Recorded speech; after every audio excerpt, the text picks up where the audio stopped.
Kung para sa uban, daw normal na lang paminawon ang pulong nga frontliners apan dili para sa usa ka 14 anyos nga kaning COVID-19 patient kinsa mibilib gayod sa mga frontliners nga nag-atiman kaniya.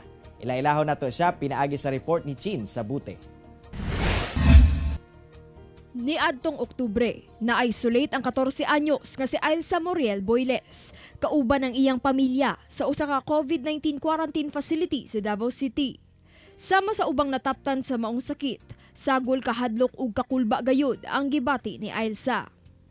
Apan misalig sila sa iyang pamilya sa kahanas ug kakugi sa mga health worker ug ubang staff sa quarantine facility. Busa human sa napulo ka adlaw, naayo ug nakagawas na sila. Isip pasalamat sa kamaayo nga nabati ni Ailsa sulod sa quarantine facility.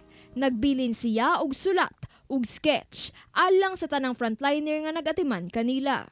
Wala kasi akong ibang maibigay sa kanila, so binigay ko yun sa kanila, not knowing na they really appreciate it. Samtang ang mga nakadawat sa regalo ni Ailsa, labihan sabang pasalamat, sanglit na himong dakong butang ang simpleng gihimo niini. Hello po Mama Lisa, maraming salamat sa kind words and hope to see you soon at stay safe always. Amping kanunay. Salamat! Sa karon nagpadayon sa pag-eskwela si Ailsa, isip grade 9 visual arts student. Puhon buot sab niyang makatabang ug mahimong inspirasyon sa uban. I'm thankful for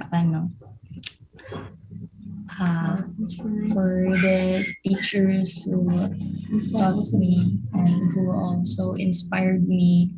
Ako si Chin sa Bute para sa One Mindanao. Daghan ang gikilig ug nakamatikod sa on-screen chemistry ni Asia's Limitless star Julian San Jose ug siyang co-star sa Part 2 sa Limitless a musical trilogy nga si kapuso heartthrob Raver Cruz. Sa bagong gipagawas nga official trailer sa GMA Synergy, gipakita ang istorya sa duha ug kung giunsa sila dungan nga naghil sa usa ka isla sa Visayas. Dugay na silang magpartner gumikan sa The Clash Season 4 isip The Clash Masters. Magkita sabang closeness sa duha sa ilang mga trending TikTok videos online. Daghan pang pasabog sila Julian ug Raver sa Part 2 sa Limitless a musical trilogy karong November 20. For tickets, bisitaha lang ang www.gmanetwork.com/synergy.